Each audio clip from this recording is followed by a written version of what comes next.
Hi folks, welcome back to the channel. So on the last video I probably spoke a bit too soon and that the smart car's all good to go.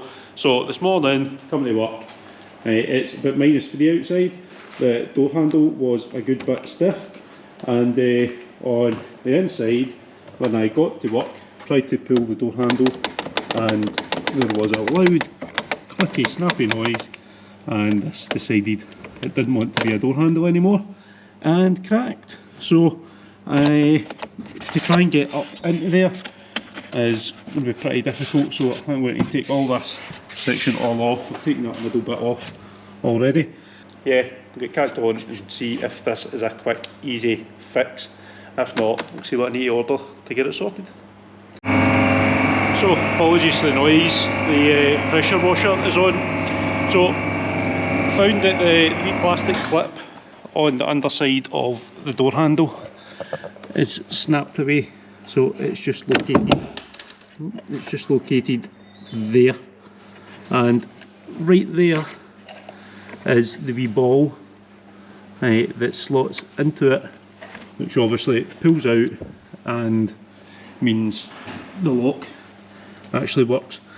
So that's obviously going to need replaced, which we'll cover in a future video. If I just pull that up now, I'll give me access. So what I'm going to do is I'm going to pull this wee ball out, and I'm going to stick a zip tie round the underside of it, pull it as tight as I can, and I can essentially just use this as a door handle meantime until I get a replacement one of these.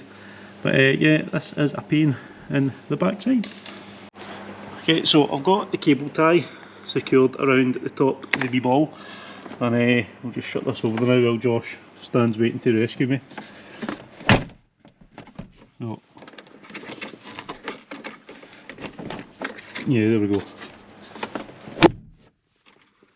I'm going to pop the camera down now, so I can use two hands because it's, yeah, there we go. Trust the cable tie. I know, yeah, like if you don't have cable ties in your car, then your car must be shit hot and nothing breaks, because cable ties basically fix everything.